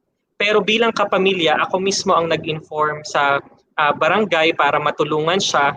And then before and every session for counseling, ako na nagsasabi na sa kanya na umattend. Sinuportahan ko siya at hindi ko na ikinahiya. Sabi ko nga po, andyan na yan, tanggapin na, tulungan. Natutuwa po ako sa discussion kanina at na-touch po ako. Salamat po sa inyo for sharing. May ganun kasi, Doc, no, na parang initial reaction. Teacher pa man din ako, ano na lang isasabihin. And those attitudes, those mindsets reinforce stigma. Doc? Ayan, so binasa ko lang po yung nag-share na isa natin. Yeah. Natutuwa naman po ako. Natutuwa po ako talaga dun sa nag-share kasi makikita niyo po, no, I'm sure naramdaman niyo rin po yung pakiramdam na sa unang initial na reaksyon, isang problema yan eh, di ba? Normal pong reaksyon yun. Huwag po kayong mag-guilty na naramdaman nyo yun kasi normal na reaksyon yun. Dahil nga, epekto na rin po yan ng ating kaalaman at ipinaniwala sa atin sa isang tao na nagkakaroon ng problema sa paggamit ng droga. So, ang epekto nun ay shame. Ikahiya natin. Pero congratulations po for being very strong at nanaig po yung inyong kagustuhan na matulungan siya. And I'm sure it has a very, very positive effect on the individual. Because naniniwala pa rin po kayo na mayroon pa siyang kagalingan. Another thing is, it emphasizes to the individual na mayroong pagmamahal at may mga taong nagkikare pa sa kanya despite of the things na he has done. Sabi nga, sa sinabi ko sa inyo kanila, I wish people saw the time that addicts spent alone, thinking about everything they have done, every time they have lied and stole. So, you see, nandun po sa kanila yon deep inside. Hindi lang nila sasabihin, but also deep inside when they see na yung mga tao sa paligid nila, despite of what they have done and despite the problem on substance abuse, ay paglalaban pa rin upang sila'y matulungan. Nako, napaka-positibo po at makakatulong yan sa kanilang recovery. 101% po. Salamat and thank you for being very courageous in sharing that and very generous. Maraming salamat po.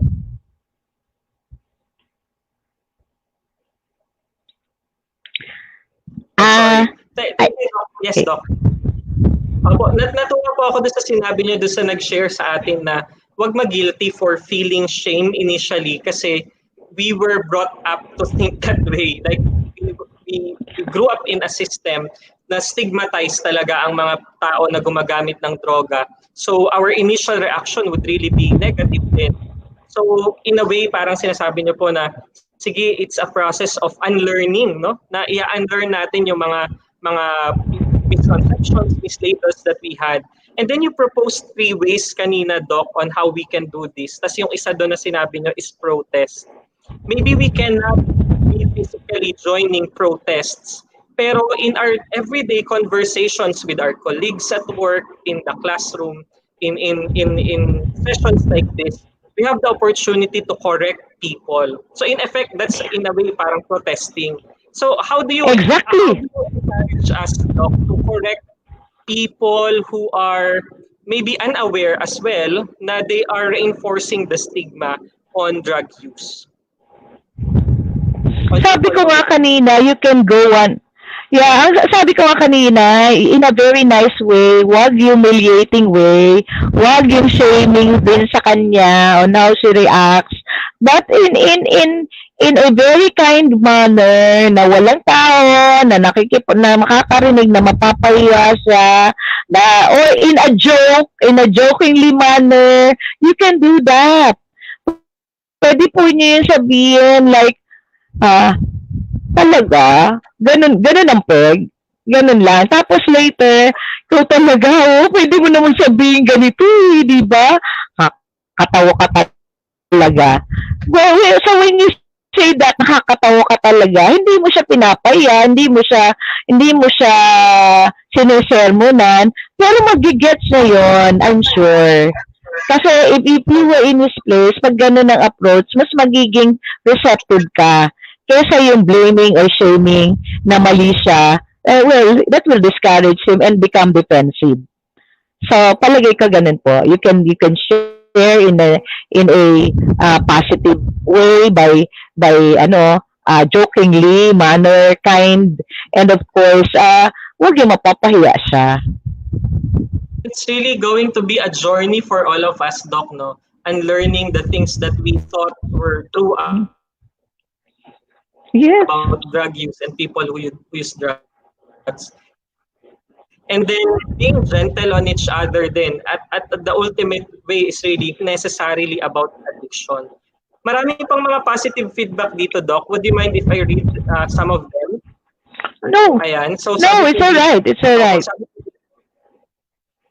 Opo, sabi po dito ng isang birthday celebrant, teacher po natin, Wow, happy Miss Mary. birthday! Happy birthday! Sabi niya, today is my birthday, but Happy I can't miss birthday. today's episode.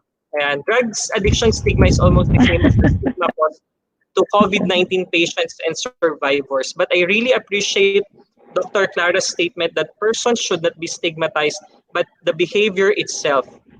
So it's not really to instill fear, but to prevent the initiation. We should be careful with our perception of people who use drugs and understand the causes that may have led to the addiction and identify means to prevent them. Give hope to those who experience stigma through education. Sabi naman po ng isa pa nating teacher from Don Leon Mercado High School, I really love the webinar today because it's concise and the pacing is just right. Thank you po sa ating napaka-competent na speakers. I think the 3 words that I would use to wrap up this episode are compassion, positivity, acceptance. They are powerful words that are significant in eliminating the use of social stigma. I used to live in a neighborhood, sabi niya dito na, sorry, I think I lost the comments. Pero sabi niya dito,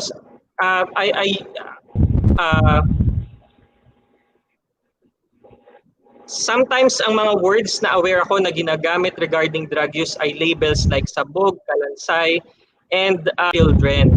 So, would you agree that using such strategy or approach is a good method to protect children? Mukhang na-address naman na natin ito. It's unnecessary, no, Doc, to humiliate people who use drugs just to discourage children, but instead focus on the causes and then address them. Yan. Doc, meron na po isang question dito kasi on one side of the pendulum, we are talking about avoiding stigma. But someone is asking here, paano naman daw po kung mag-glamorize yung substance use on the other side of the pendulum? In effect, paano kung in avoiding stigma, nag-glamorize naman yung substance use? Okay. That's why we have to balance it. Sabi ko nga sa inyo, we try to stigmatize the use. Okay? We don't glamorize the use. We stigmatize the use. So, dapat mas dinan natin yung mga causes, effects ng use at hindi maganda niyang epekto sa katawan, sa isip ng tao, at sa kanyang relasyon. So, yun ang i-emphasize natin. We don't need to glamorize it. We just need to destigmatize the stigma on the person, but not on the use. So, use is hindi talaga maganda, and we should not encourage people from using, and do not glamorize na, pag pala gumamit ka nito, social ka. Hindi ganon. Diba? We do not glamorize the use. We have to really stigmatize the use, but not the person. So kumbaga, Doc, education pa rin, no? And that's what we always teach naman our students, so that at the end of the day, they have informed choice. Na this is, if you choose this is what happens to you. And then we look at the causes and we address those causes instead, without necessarily having to shame people or put people down. Mm-hmm. Ayan. Yes po, exactly. Opo, meron po isang question dito, Doc. Paano po natin i-address yung mga may napapanood ang mga bata? For example, there are scenes for people who use drugs. What is the best way to talk to learners about this? How do we debrief? Yun po yung term na ginamit niya. How do we debrief students or learners when there's a scene from a movie that shows substance use? Okay. I think if I understand it correctly, like for example, a scene of a substance of a person who used drugs, being involved in massacre or ganun po ba? So, tapos nakita nyo ang bata. So, una, be very careful with the things that you show your children. Okay? Always be there Diba? Sabi ko nga kaya nga merong parental guidance. Dapat po parating yung ini-explain sa bata. And that is one way of injecting to your child kung ano ang kapangitan ng maggamit ng droga.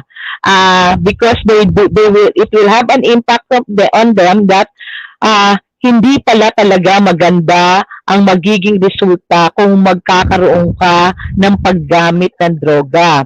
But explain to the child also, no, how that person came into that and what have been done to prevent it.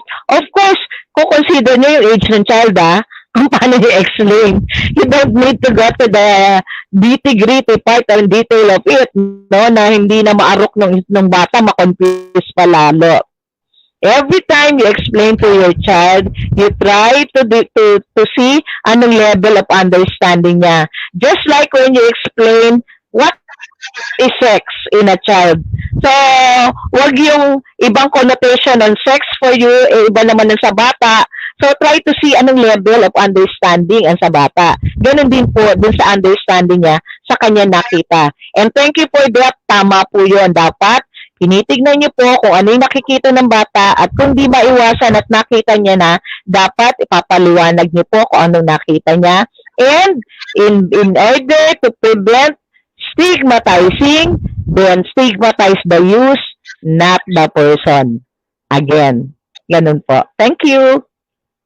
Alright. Thank you very much, Dr. Kudaranan. Maraming salamat po sa pag-address sa mga questions. If only we can show you, and we will share with you the feedback that we are getting sa ating feedback form. Some are saying that they are enlightened, mas naiintindihan nila yung actual. There are really some of them who share personal stories that we cannot read here.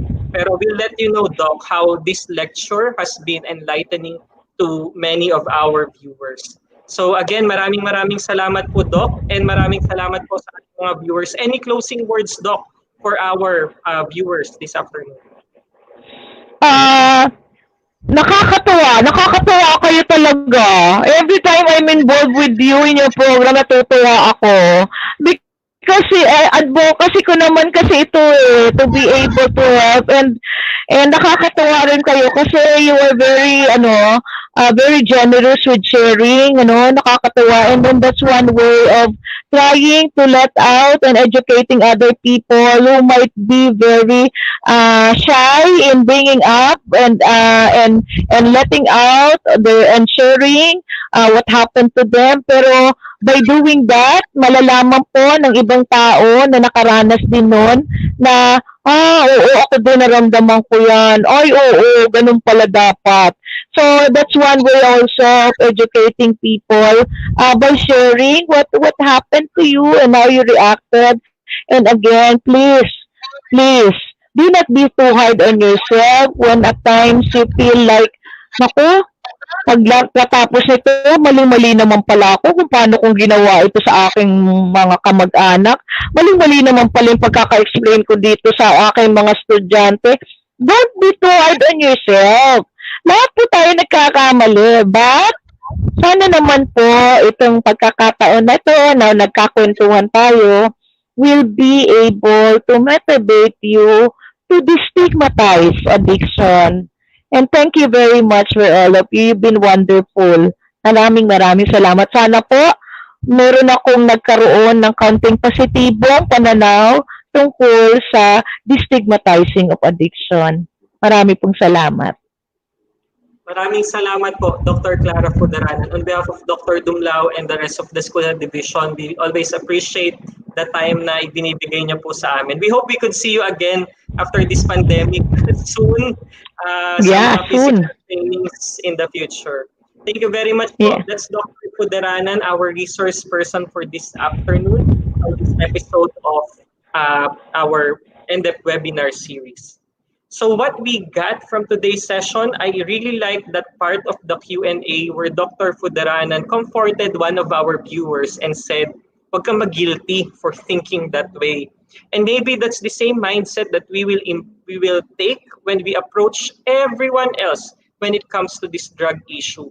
We are always a product of our upbringing, of the systems that where we grew up with, and what we believe about drug use is usually a result of the things that we were taught about. Ito yung mga tinuro sa atin, napanood natin sa media, and slowly we adopted them. But I believe what Dr. Fuderanan is inviting us to do is to go back to our core and realize that just as we are persons who use drugs are the same persons. They are stories, they are people we can journey with, and stigma, the negative labels we assign to people who use drugs do not help.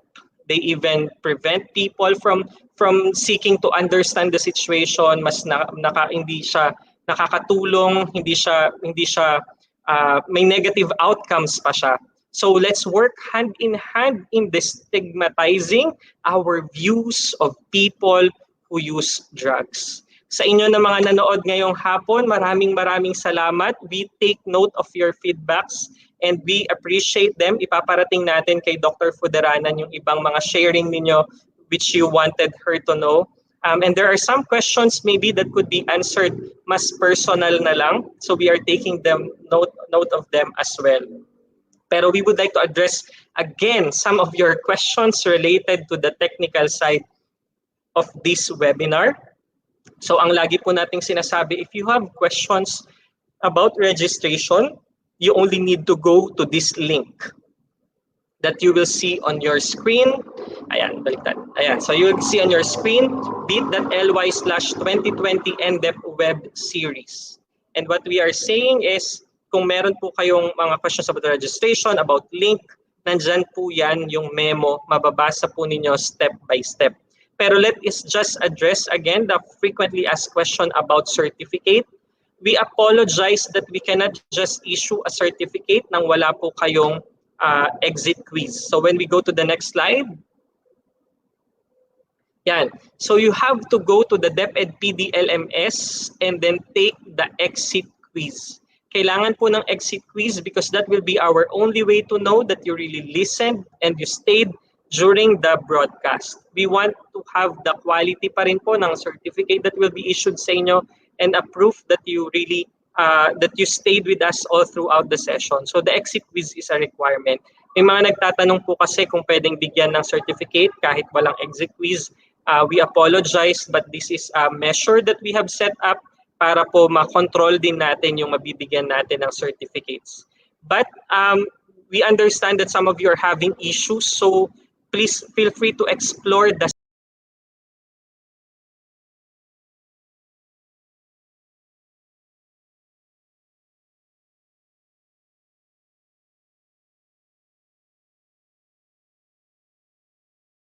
site kasi mas magagamit na po ito in the future in many trainings ng DepEd. So this is where we generate our certificates. So again, if you pass the exit quiz for each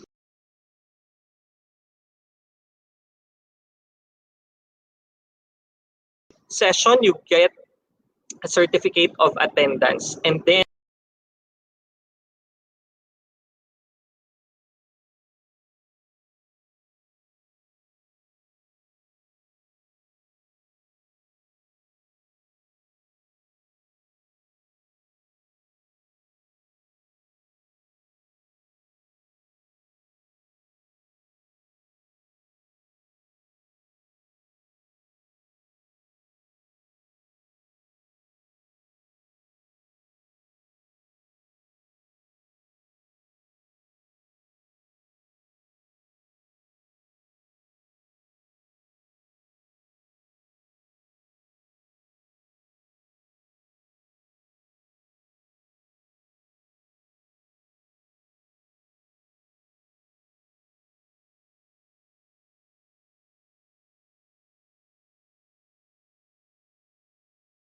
kapag nakumpleto nyo po yung 10, you will have an eval form and a final exam toward the end, and you will be issued the certificate of completion. So yan po yung mga questions. I hope this clarifies. We are addressing ito pong mga bagay na to. But as we announced kanina, we just want to make a reminder na for next week, wala po muna tayong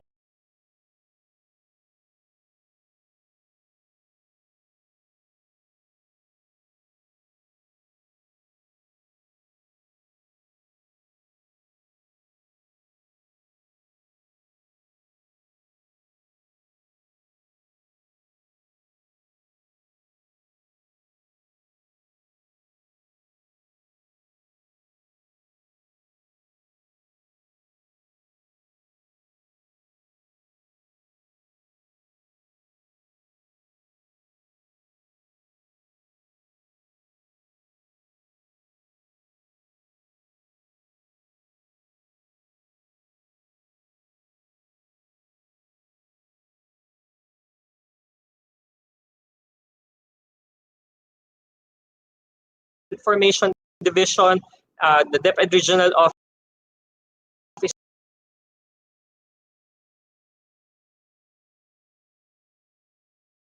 second Tuesday of October para po sa ating next episode.